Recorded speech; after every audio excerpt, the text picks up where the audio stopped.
Hello and welcome back to another quality production brought to you by Cornbeef Incorporated. What was that? I'm your host, Big Daddy Cornbeef, and today, shut up, computer. Hate these notifications. Today, I bring you Cornbeef Plays The Long Dark. This is something I've been wanting to do for a very long time. I'm not going to get into the story mode yet. There is a story mode with 2 episodes as of right now, Do Not Go Gentle and Luminous Fuge, and I will not be doing those right now because they are doing a complete redux of the first 2 episodes along with episode 3 coming out in December. That's when I'll be getting into the story mode, because as of right now, kind of disappointing in their current state. They promised a lot that they didn't deliver on, and they say that they're going to be fixing all of that in the Redux. So anyway, yeah, welcome to Cornbeef Plays The Long Dark. And today, let me go ahead and just delete this current sandbox because I haven't played this in a while. This is going to be a series. I will be surviving on Stalker mode on each of these maps. There's 1, 2, 3, 4, 5, 6, 7, 8, 9 maps. I didn't know there were that many maps. There are 9 maps, and I'll be surviving on each on Stalker mode for as long as possible. So yeah, this is going to be very, very fun. I've wanted to do this for a very long time, so without further ado, welcome to Mystery Lake Survival, Episode 1. I have no idea how long these videos are going to be. I'm really just winging it, and there will be absolutely no editing. I'm bringing you all of the unedited glory. Let's start as a male, and I can get 3 feats. Let's see. Should I even start with feats? No. You know what? Just to you know, get the full experience, I'm not going to start with any feats whatsoever. Confirm.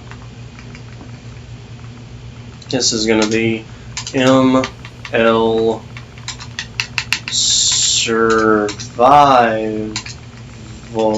I have a keyboard, but it's not plugged in.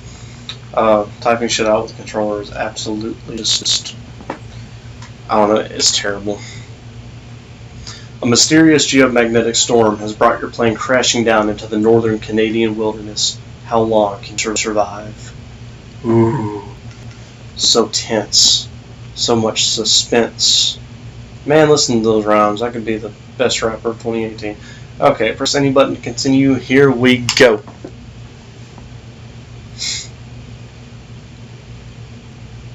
Oh, Lord. I went to the woods because I wish to live deliberately to confront the facts of life to see if I can learn what I teach, and not when I came to die, discover that I had not lived. I did not when living is dear, nor did I practice. Fuck! I didn't have enough time to read that. Alright, so, starting out, let's check our inventory. Let's see just what the game was kind enough to give us. Matches, antiseptic, got really shitty clothing that's almost torn, a bedroll, and a recycled can. That's all we have. So, I'm going to want to get a move on. There is not a grace period on Stalker. See that wolf over there? So I'm going to get out of here as fast as possible. Tell you what, I'm going to loop around this way. Ooh, the wolf spotted a rabbit. Or a deer. Probably going to be a rabbit. Man, it didn't even give me a flare. That's really shitty. Either a rabbit or a deer. So that wolf is going to be distracted by that creature he's currently stalking. So I'm going to go ahead and go this way, go towards the dam. I'm going to pick up a couple of stones. Stones are better than nothing against a wolf, but more times than not, it will just piss it off. So, yeah, stones are really the last resort. If you know that you're going to get attacked anyway, go ahead and hit that wolf straight in the nose with the stone, and maybe it'll scare it off. Very small chance of that happening, though. It's, like I said, it's more of a last resort than anything. And there's a scratch tree over there, so there could be a moose in the area. Meese are very, very pissed off in this game. If it sees you, it will attack you, it will break your ribs, so you really want to be concerned about that, because Meese they'll really mess you up. Some birch saplings ought to keep that in mind. If this does end up being a late game sandbox, I'm really trying to just keep a lookout for that moose. But yeah, main reason I came over here was for the old man's beard lichen. You harvest this lichen off the trees, and you can create an antiseptic from it. So you don't have to lug around a heavy-ass ball of antiseptic. You can just carry around this moss with you and use that to treat wounds. I believe it's 3 old man's beard to make 1 wound dressing. So go ahead and harvest all that shit and pick up these sticks so we can start a fire later. Alright, seem to be getting pretty cold pretty rapidly, so I need to find some... Excuse me. Damn. I ate like right before I started recording, so...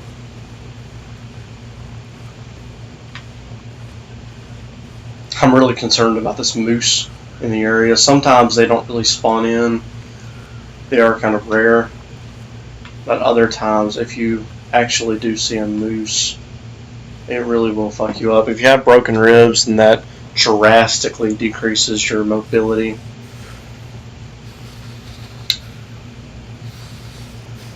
I seem to be shivering a little bit. Some trailers up here. There's also a wolf in this general area, so try to give that a wide berth. I know this game like the back of my hand, by the way. I've played it a lot. This is probably my favorite game ever. And I wanted to start the channel off, start the reboot off with these mushrooms are also very handy. These can make antibiotic tea, but I don't really need that right now. The pills are actually lighter than the tea itself. So I try to carry around antibiotic pills instead of the tea. Alright. I'm going to go ahead and loot these out. My end goal is the dam. I'm going to go up to the dam after I loot these out. Can't really remember how I have my YouTube channel set up. I don't know if I post more than 20-minute videos at a time. I hope so. I think I can. Yeah, I'm verified, so I can.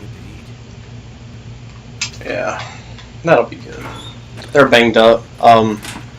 Banged up food doesn't typically give you food poisoning, but it can.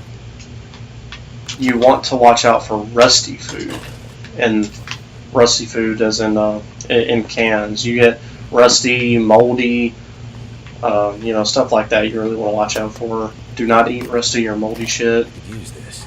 It will more than likely give you food poisoning. This is going very well.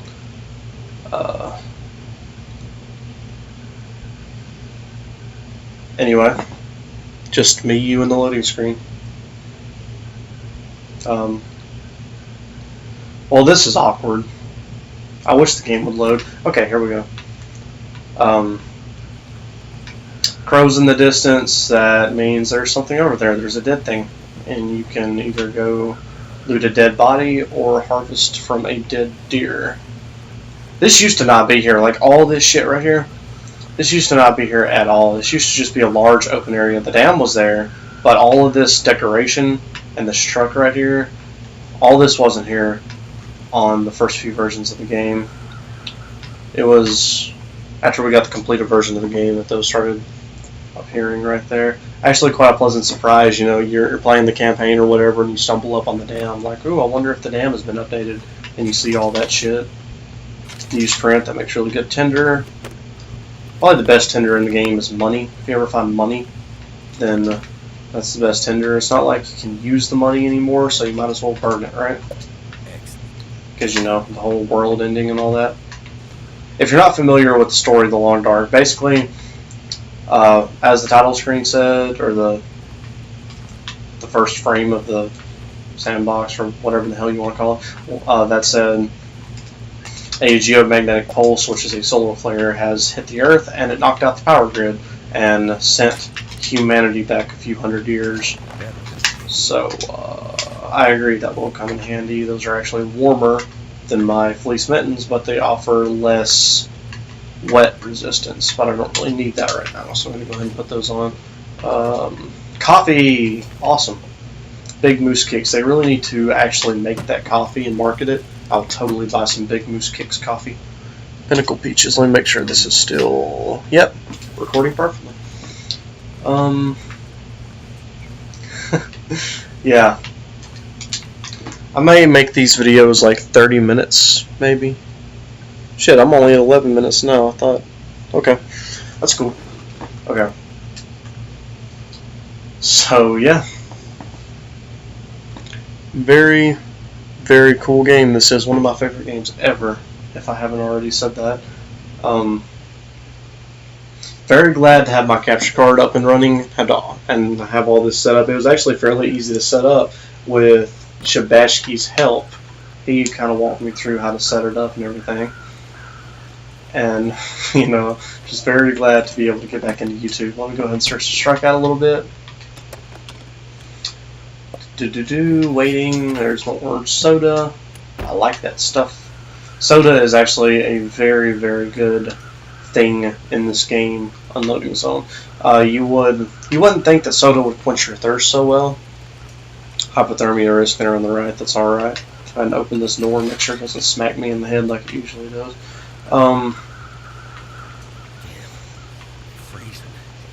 The guy that does that voice that you just heard, I'm not sure if you actually heard it or not. I'm still kind of trying to set this up a little bit. I'm still kind of, you know, experimenting with my recording and everything and my audio. So this was the only thing that was here. All of this stuff right here, it was gone, and all you had was this little burnt out cabin over here for decoration. And it never has anything in it. It's just purely decoration purposes.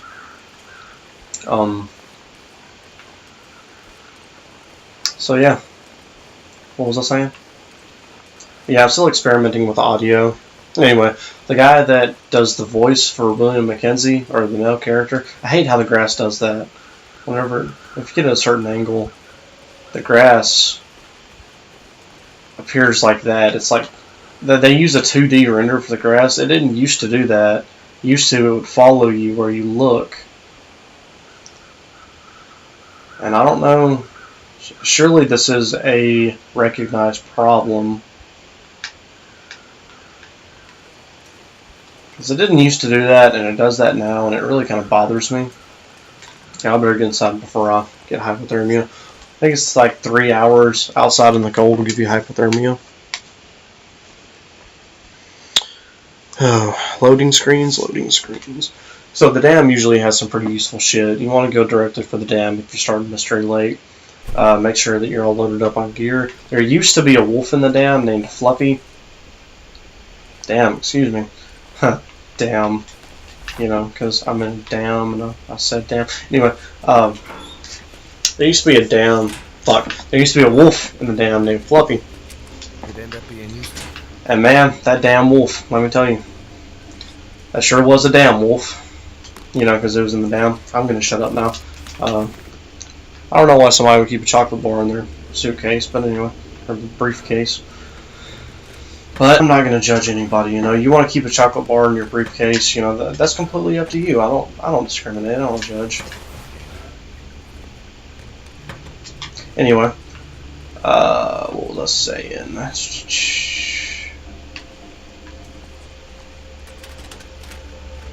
What was I saying? Jesus, I'm trying not to have little awkward silences like that.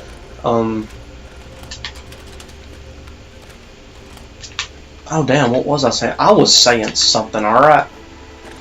You know, you really need to work on not distracting me whenever I'm talking, because that makes me lose my train of thought. Yes, I'm talking to you. Gosh.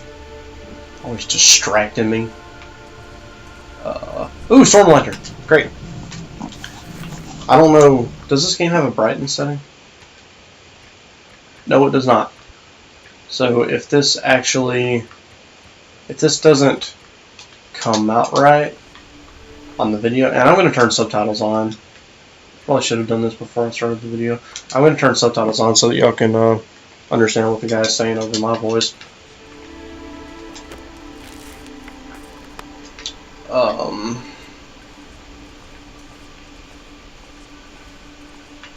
Yeah, there used to be a wolf, and there used to be a damn wolf in the dam named Fluffy, and yeah, first time players, it was amazing. You know, the first time I played this game, I stumbled into the dam. This is one of the first locations I found, and Fluffy just happened to spawn in. I was on Voyager mode, and Fluffy just happened to spawn in, and she jumped me from behind, and yeah, it scared the living shit out of me, because, you know, you don't expect a wolf to be huddled up in here anywhere in an interior location like that. But she was, and man, it was pretty bad. I really need to find some warmer clothes before I get hypothermia. There we go. That should work.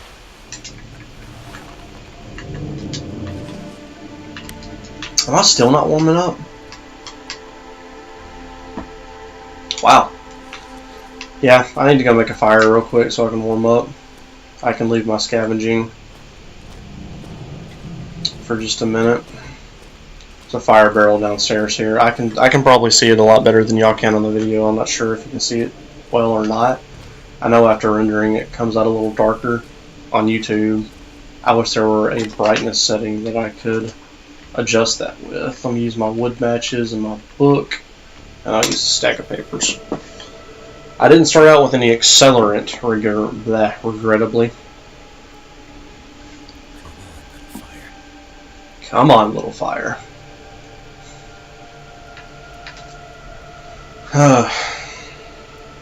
So, yeah, just waiting. Damn it. Okay. Well, I guess we can always try that again.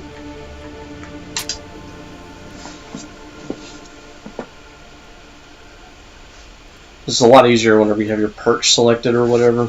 I have a perk where I can start fires easier, but I decided not to use that on this playthrough. I just want to get a fresh start, do like a completely new organic run. And books usually start fires really, really well. It was actually kind of surprising that didn't start right away. There we go. Got me a nice fire going, so I won't have hypothermia now. Go ahead and just warm up a little bit by my fire. I'm going to go ahead and boil water while I'm warming up, actually. So, to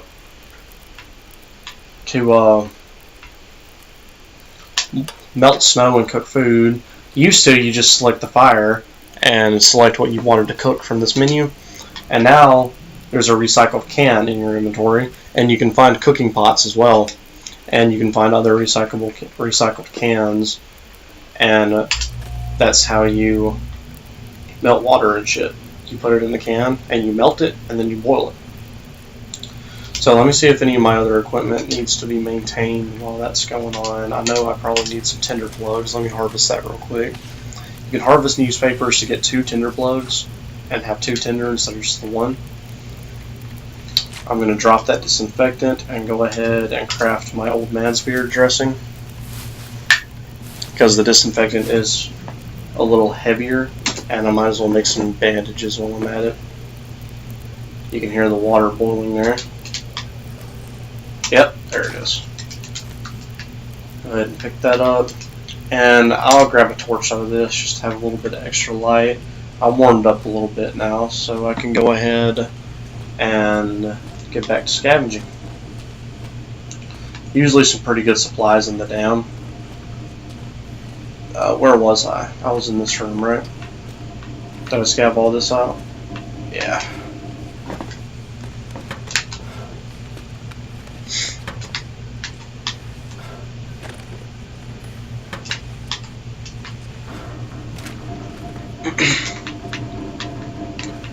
Alright, and whenever the aurora flares across the sky at night, like, all of this shit will turn on, and you can actually use, like, the computers and shit, and the lights will be on, and it's so cool. It's so cool.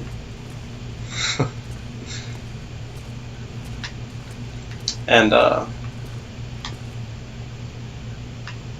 yeah.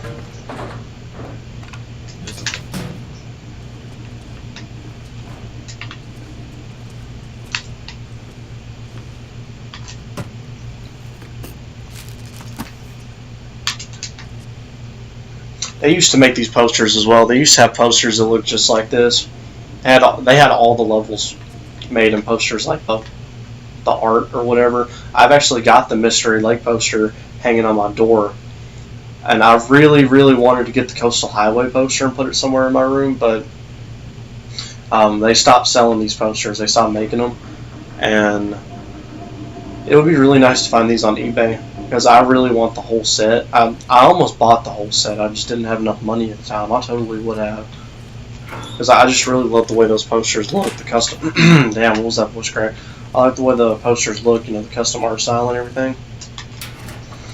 And you can actually take not non-potable, but you can take potable water, which is, you know, safe water, out of the toilets, but gross. You know, like, there's just certain things I'm not going to do. I used to not eat the dog food either, but I kind of warmed up to the dog food a little bit. I don't mind it as much as I used to. That's some nice work pants there I just put on. And, yeah.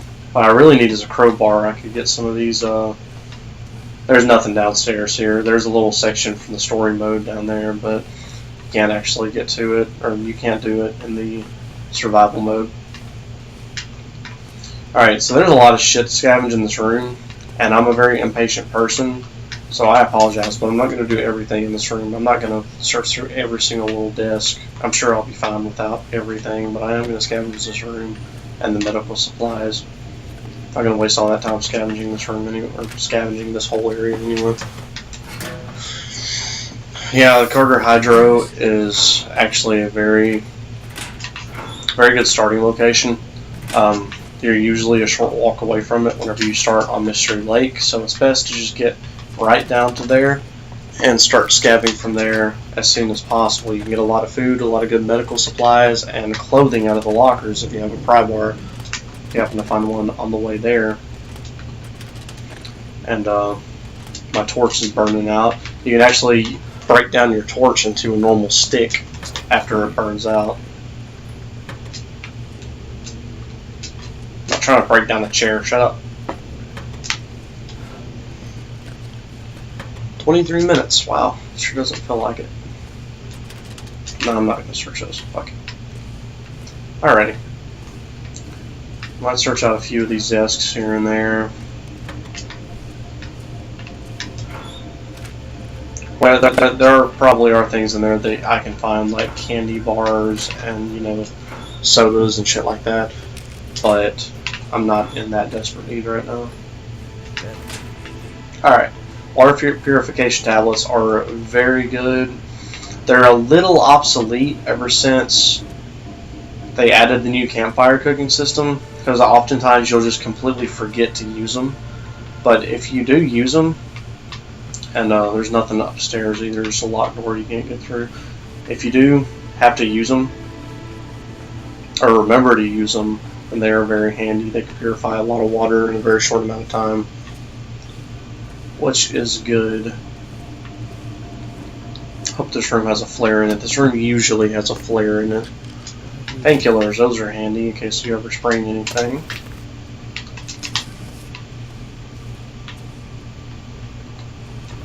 I still haven't been to Carter Hydro during the Aurora.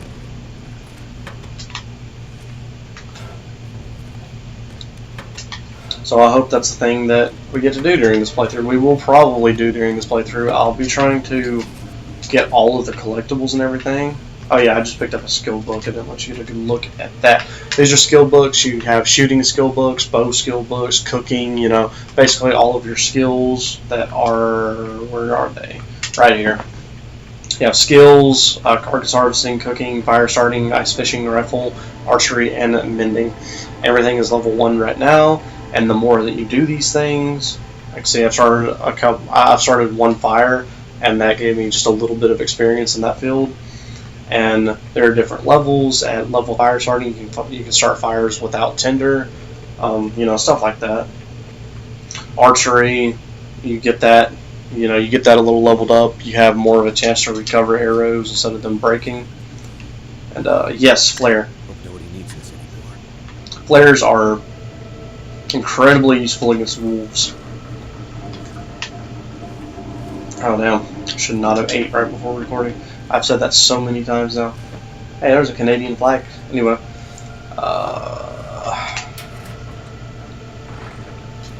Yeah, there aren't very many video games based in Canada either. I've noticed that. Like this is probably the only game I've ever played that's actually based in Canada. It's very weird. It's like Canada just doesn't want to be involved, you know? Except in this game, which just happens to be a game about a huge national, or what's the word I'm looking for? International disaster. There we go. Picking safe locks can be a little tedious. You just gotta have a lot of patience. This is a game that in general requires a lot of patience. And the early game is a little more sporadic. Once you get to late game, like day 100 and up, it starts to get a little more tactical, and you have to have a lot of patience, and you have to start mining your inventory usage, because there's only so much inventory in the entire game, and theoretically you could survive forever in, sorry, I'm adjusting the microphone. See, cash. This is a very lightweight source of tinder, and it's just an amazing source of tinder. Always grab the cash. MRE, that's very handy. I love MREs, because with MREs you can wait until your hunger goes all the way down and then eat them, and it will restore your hunger almost completely, or yeah, almost completely. So I really like using MREs. I miss these lockers here too. That's because I was kind of in a hurry. I was running downstairs for the make a fire. I'm not exactly warm in here, but my temperature gauge is going up. If you look down at the bottom, you press B to make it go away. You press start to bring up your survival meters or whatever, and it shows you exactly what you need. Or, you know, you can just play without it. You don't have to do that. You can just play without it and use the guy's voice. If he's hungry, his stomach will rumble. If he's thirsty, he'll just be doing that, you know, that thing. And yeah, it does a very good job of passively presenting to you exactly what you need in your current situation. I really respect that about this game. Like it makes it that much more immersive. See, there's absolutely no HUD whatsoever until you choose to bring it up, and that makes the game extremely immersive.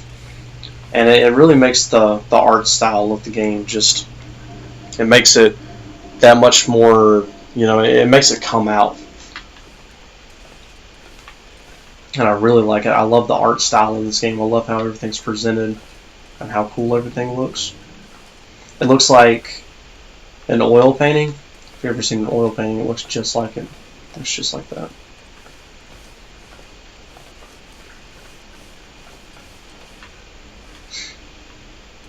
Very, very pretty game. Anyway, I'm getting a little thirsty, so I'm going to go ahead and drink some of that water that I boiled. Yeah, that's a little joke. A guy I work with at McDonald's, he's like, he's got a goofy brother that says it like that, water. That shit's funny. Now, every single time we say that, we just gotta be like, yeah, I'm gonna go get a glass of water.